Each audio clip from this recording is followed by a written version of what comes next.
कुंदन बाग हैदराबाद के सबसे महंगे एरियाज में से एक है। यहाँ के बड़े बड़े घर, सीनिक पार्क्स और ग्रीनरी लोगों को अपनी तरफ काफी अट्रैक्ट करते हैं। मगर क्या आप जानते हैं कि इसी एरिया में एक ऐसा घर भी है जिसके आसपास कोई भटकना भी नहीं चाहता? अमर नाम का एक चोर कई दिनों से कुंदन बाग में बने एक घर पर नजर रख रहा था। वो काफी बड़ा था और अमर को पता था कि कुंदन बाग में होने के वजह से उस घर में काफी अमीर लोग रहते होंगे जिनके पास खूब सारे पैसे और गहने भी मिलेंगे। पर उस बड़े से घर में ज्यादा चहल पहल नहीं थी। ना ही कोई वहां आता था और ना ही कोई वहां से जाता था। अमर रोज घर से थोड़ा दूर खड़ा होकर अंदर रहने वाले लोगों की परछाई देखा करता था। वो ये नोटिस करता था कि आखिर घर में कौन कौन था और वो लोग रात में कितने बजे सोने चले जाते थे। अमर ने एक रात उस घर में चोरी का प्लान बनाया। उस रात कुछ देर तक वो घर से दूर खड़ा रहा और लाइट बंद होने का इंतजार करता रहा। कुछ ही देर में पूरे घर की लाइट्स ऑफ हो गई और अमर पीछे वाली खिड़की से दबे पांव घर के अंदर घुस गया।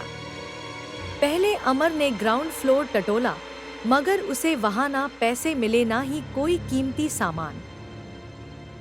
वो अभी नीचे वाले फ्लोर पर ही था कि तभी उसे किसी के चलने की आवाज आने लगी। वो जल्दी से ड्राइंग रूम में रखे एक पुराने कबर्ड में छुप गया और कबर्ड के दरवाजे के बीच से बाहर देखने लगा। उसने देखा कि एक औरत सीढ़ियों से उतरकर नीचे आ रही थी और वो धीमी से आवाज में कुछ बड़बड़ा रही थी। वो औरत नीचे उतरकर कुछ देर सीढ़ियों के पास ही खड़ी रही और घर के मेन डोर की तरफ देखती रही। अमर को उस औरत का चेहरा अब बिल्कुल साफ नजर आ रहा था। उसकी आंखों के नीचे बड़े बड़े काले धब्बे थे, मानो वो न जाने कितने दिन से सोई ना हो। उसकी स्किन बिल्कुल पीली पड़ी हुई थी और उसके चेहरे पर एक बहुत ही अजीब सी मुस्कुराहट थी। वो औरत किचन की तरफ मुड़ी और चुपचाप अंदर चली गई। अमर कबर्ड से बाहर आया। उसने अपने बैग से एक चाकू निकाला और उसे हाथ में पकड़े हुए ऊपर जाने लगा कि तभी किचन से उस औरत की चीखने की आवाज आई। अमर एकदम से डर गया और वो जल्दी से दबे पांव किचन की तरफ गया। उसने देखा कि वो औरत एक कोने में बैठी रो रही है और उसके हाथ में भी एक चाकू है और वो उस चाकू से जमीन पे कुछ खुरच रही है। उस औरत को देखकर अमर थोड़ा घबराने लगा था, तो उसने सोचा कि वो जल्दी से छोटी मोटी चोरी करके वहां से निकल जाएगा। अमर सीढ़ियों के ऊपर पहुंचा ही था, उसने देखा कि एक औरत बेडरूम के दरवाजे के सामने खड़ी उसे देख रही थी। उस औरत का चेहरा बिल्कुल वैसा ही लग रहा था जैसा उसकी भूरी माँ का लग रहा था। उसकी भी आंखों के नीचे काले धब्बे थे। अमर ने हाथ में पकड़ा चाकू उस औरत को दिखाकर डराने की कोशिश की, मगर उस औरत को कोई फर्क ही नहीं पड़ रहा था। अचानक ही वो औरत हंसने लगी और उसकी आंखें बिल्कुल काली पड़ गईं। वो हंसते हंसते बेडरूम के अंदर चली गई। जैसे ही बेडरूम का दरवाजा खुला, अमर को एक बहुत ही गंदी स्मेल आई। जब उसने अंदर देखा तो उसके होश उड़ गए।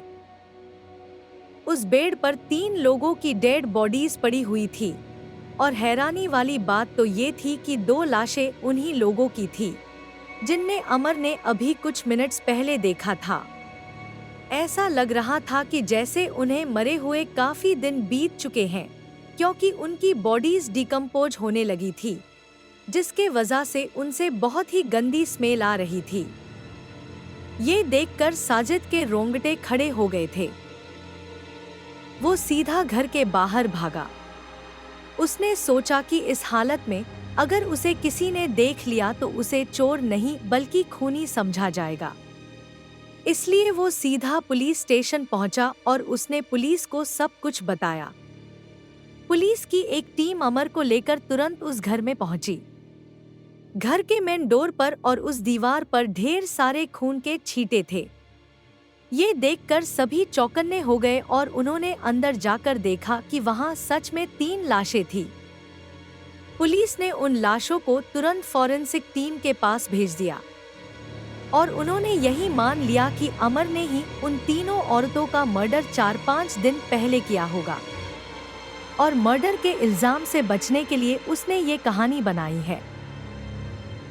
मगर कुछ ही दिनों में उन बॉडीज की फॉरेंसिक रिपोर्ट आ गई, जिसे देखकर पुलिस भी बहुत शॉक में पड़ गई।